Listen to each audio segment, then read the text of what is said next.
Hello friends. आज हम जानेंगे हमारे इस नए टॉपिक के बारे में जिसमें हम अर्बन एनवायरनमेंट्स के बारे में जानते हैं। अर्बन एनवायरनमेंट्स होते क्या हैं? तो जैसा कि आप यहाँ डायग्राम में देख रहे हैं कि ये एक सिटी है।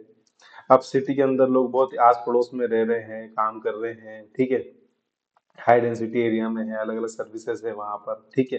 तो इस पूरे जो एरिया है या यहाँ पर जो लोग जैसे काम कर रहे हैं उसको अपन बोलते हैं urban environment. Urban environments are defined as the area where a large number of people live and work in close proximity to one another, often in high density areas with a range of services and amenities। यहाँ पर एक range of services है, like city bus है आपकी, water की proper सुविधा है, electricity available है, और उससे एक क्लोज में हाई डेंसिटी में लोग जो काम करते हैं उसको हम क्या बोलते हैं? Urban environment.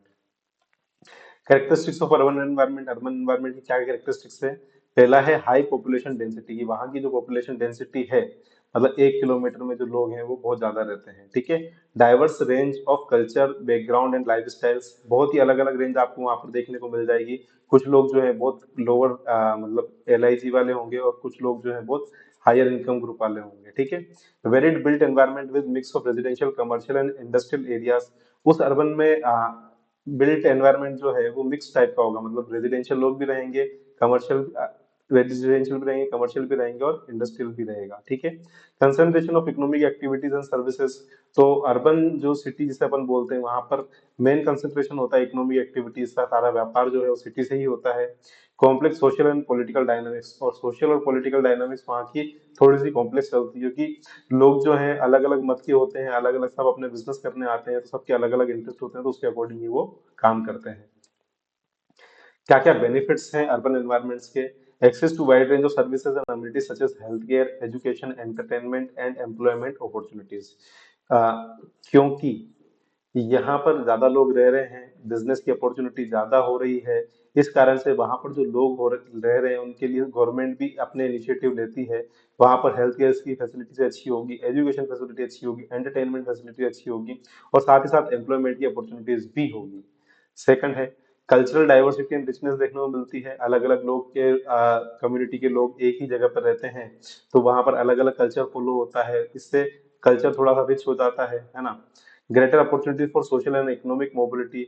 सोशल मोबिलिटी और इकोनॉमिक मोबिलिटी की वहां पर बहुत ज्यादा अपॉर्चुनिटी मिलती है, क्योंकि हर टाइप के डिफरेंट टाइप के लोग वहां पर मिलते हैं, और आपको डिफरेंट टाइप ऑफ बिजनेसेस वहां पर देखने को मिल जाएंगे।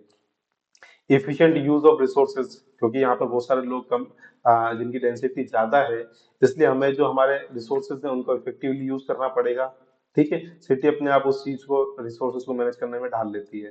Sustainable living with reduced environment impact. थोड़ा मुश्किल होता है कहना, लेकिन लोग कह सकते हैं कि धीरे धीरे उसको आप सस्टेनेबिलिटी की तरफ भी ले जा सकते हैं, और एनवायरमेंटल के इम्पैक्ट को भी रिड्यूस कर सकते हैं, लेकिन सिटी में एनवायरमेंट का इफेक्ट ज्यादा आता है। चैलेंजेस ऑफ अर्बन एनवायरनमेंट्स की बात करें, high cost of living particularly for housing. घरों के लिए जो लिविंग की कॉस्ट है वो बहुत ज्यादा वहां पर देखने को मिलती है। जैसे मैं बात करता हूँ उदयपुर सिटी की, अगर हम बात करें तो यहाँ पर कितनी रेट चल रही है? 5,000 रुपए स्क्वायर फीट के आसपास रेट चल रही है, ठीक है। जयपुर में जाएंगे तो आपको वही 9,000 रुपए स्क्वायर फीट के आसपास तक भी मिल जाएगी, ठीक है। किसी नॉर्मल सिटी में जाएंगे तो अभी वहाँ कॉस्ट ऑफ लिविंग बहुत ज्यादा हो चुकी है। सेकंड है traffic congestion and air pollution. जैसे जैसे लोग वहां पर बढ़ेंगे, ज्यादा व्हीकल यूज करेंगे, तो उससे ट्रैफिक कंजेशन होना एक स्वाभाविक सी बात हो जाएगी, और एयर पोल्यूशन को भी ये इंक्रीज करता है। Social isolation and lake of community cohesion.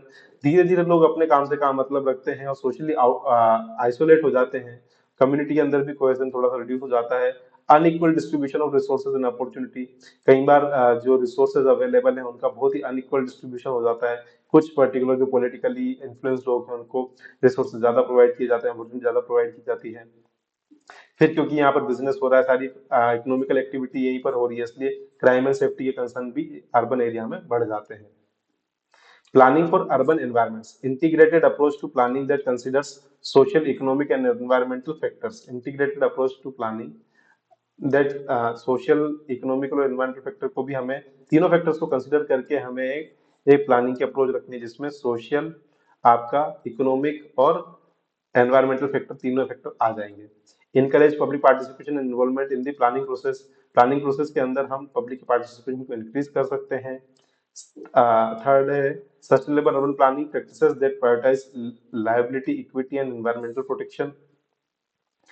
Sustainable urban planning practices को हमें अपनाना ही पड़ेगा, आज नहीं तो कल, और धीरे-धीरे हम अपना भी रहे हैं, ताकि हमारे एनवायरनमेंट को हम बचा कर सकें।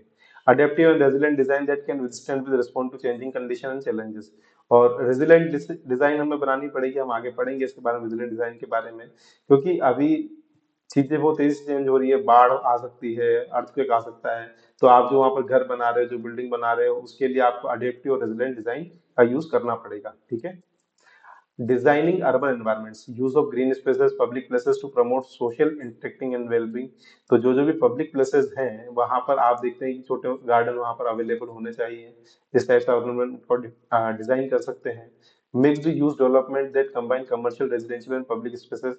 तो आजकल जैसा आपने देखा होगा कि मल्टी स्टोरीज का जमाना चल गया है ना। मल्टी स्टोरीज में क्या हो रहा है कि नीचे के एक या दो फ्लोर तो कमर्शियल और कमर्शियल फ्लोर होंगे, ठीक है, और उसके बाद साइड में एक बड़ा सा गार्डन होगा और ऊपर की साइड रेजिडेंशियल एरिया होगा, तो इस टाइप से इसको अपन मिक्स्ड यूज डेवलपमेंट बोल सकते हैं। Pedestrian friendly walkable street space, है ना। तो ऑब्वियस सी बात है कि जो गलियां हैं वो पेडेस्ट्रियन फ्रेंडली होनी चाहिए, वॉकेबल होनी चाहिए। Accessible and efficient public transport system, वहाँ का public transport system easily accessible हो और इफिशिएंट हो, टाइम से आ जाए और बिल्कुल टाइम से पंक्चुअल हो। Emphasis on green infrastructure and sustainable technology, green infrastructure की तरफ हम फोकस कर सकते हैं, सस्टेनेबल टेक्नोलॉजीज का यूज कर सकते हैं। इस तरह से हम हमारे जो अर्बन एनवायरनमेंट है उसको डिजाइन कर सकते हैं। क्या क्या एग्जांपल है? Singapore integrated approach to urban planning and design, Copenhagen focus on sustainable transportation, bike friendly infrastructure, करबी Curitiba public transit system and innovative waste management practice, Amsterdam mixed use development and prioritization, pedestrian cyclist. तो बहुत सारे ऐसे शहर हैं बाहर के जिन्होंने ये चीजें की है, जैसे कोपेनहेगन ने बाइक फ्रेंडली इंफ्रास्ट्रक्चर को डेवलप किया है, एम्स्टर्डम ने भी जैसे पेडेस्ट्रियन और साइक्लिस्ट को प्रायोरिटाइज किया है मिक्स्ड यूज डेवलपमेंट में, ठीक है। तो ये कुछ एग्जांपल्स हैं अर्बन एनवायरनमेंट्स के। कंक्लूजन की बात करें, urban environments are complex and multi faceted space that present both challenges and opportunities.